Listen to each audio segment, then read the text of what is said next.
Metre साहित्य वाला अथवा संगीत का। ये एक ऐसा प्रश्न है जो बहुत से नए लेखक मुझसे पूछते हैं कि उनको जो लय चाहिए अपने गीत के लिए, या कोई भी कविता अगर लिख रहे हैं तो उसके लिए जो लय चाहिए तो वो कैसे लाएं। साहित्य वाली जो मीटर चलती है, जो मापनी, जो मैं बहुत बार बता चुका हूँ, वर्ण के आधार पर या मात्रा के आधार पर, उसको लें या फिर संगीत वाला लें। संगीत वाले से उनका अभिप्राय फिल्मी गानों से होता है कि जैसे कोई फिल्मी गीत सुना, उस पर कुछ लिख सकते हैं कि नहीं। तो इस वीडियो में मैं वही बताऊंगा कि आप दोनों में से कौन से मीटर पर लिखें और क्यों।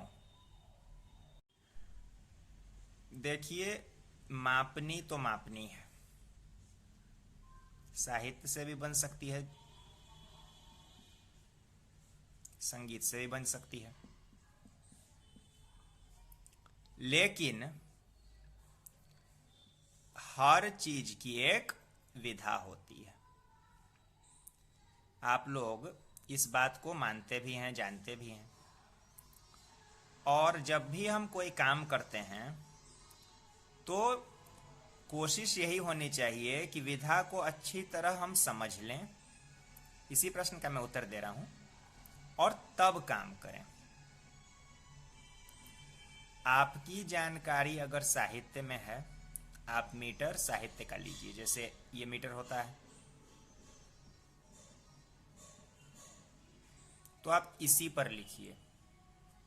अगर आपको संगीत की जानकारी है तो संगीत वाले गुरु आपकी जो धुन आपको बनाकर हारमोनियम पर देते हैं, आप उस पर लिख सकते हैं। अगर आपको इन दोनों की जानकारी है, साहित्य भी जानते हैं, संगीत भी जानते हैं, सोने पर सुहागा है, बहुत बढ़िया बात है, आप किसी पर भी लिख सकते हैं। आप अपनी लिखी जो कोई, अगर आपको कोई गीत अगर गाना है, आप खुद से उसकी धुन बना लेंगे, खुद से उस पर लिख भी लेंगे, ऑलराउंडर हो जाएंगे।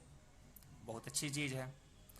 अब मैं ये बता रहा हूँ कि आप अगर संगीत नहीं जानते हैं, यहाँ जानने से मेरा मतलब घर में गाने वाली बात नहीं, अगर आपने बिल्कुल भी संगीत की विधिवत शिक्षा नहीं ली है, जैसे कि मुझे संगीत की कोई भी विधिवत जानकारी नहीं है, मैं जो भी जानता हूँ साहित्य में जानता हूँ। तो अगर आप भी मेरी तरह हैं संगीत बिल्कुल नहीं जानते हैं, तो आप गाने सुनकर उस पर लिखने का प्रयास मत करिए। क्यों? अब देखिए, मीटर का मतलब होता है उतार चढ़ाव। चाहे वो मीटर संगीत पर आधारित हो या साहित्य वाली मापनी वाले नियमों पर आधारित हो, उतार चढ़ाव से ही लय का निर्धारण होता है। कब पंक्ति में ऊपर जाएंगे, कब नीचे आएंगे, कब समान चलते रहेंगे। इसी बात को तो मापनी बताती है ना, मापनी इसी बात को बताती है। म्यूजिक पर जो धुन बनाया जाता है, जो धुन बनती है, वो भी इसी बात को उतार चढ़ाव के लिए ही बनती है। आप अगर गाने सुनकर बिना संगीत की विधिवत जानकारी के अगर आप लिखने का प्रयास करेंगे, तो आपको गाने का जो उतार चढ़ाव है ठीक से समझ में नहीं आएगा। यही दिक्कत होती है। आपको ऐसे लग जाएगा, अंदाज हो जाएगा कि हाँ, कोई गीत मैंने सुना, कोई गाना सुन लिया और उस पर कुछ लिख दिया तो मैंने ठीक लिखा, आपको लगेगा। लेकिन जब आप किसी म्यूजिक वाले के पास उसको लेकर जाएंगे, ऐसे ही आप घर में उस कविता को पढ़ दे रहे हैं, तब तो कोई दिक्कत नहीं है।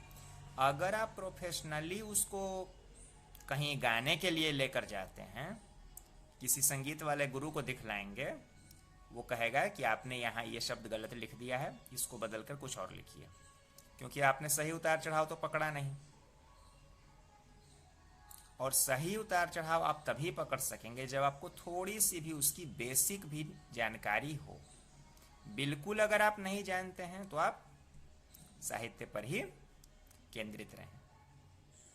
आप साहित्य के नियमों पर आधारित मापनी से अगर आप कुछ भी लिखेंगे, आंख मूंद कर आप उसको ले जाइए, म्यूजिक डायरेक्टर को, गायक को, किसी को भी दे दीजिए, वो सीधे हारमोनियम पर बिठा लेगा। सिर्फ आपकी मापनी पर वो सही सही बैठा हुआ होना चाहिए।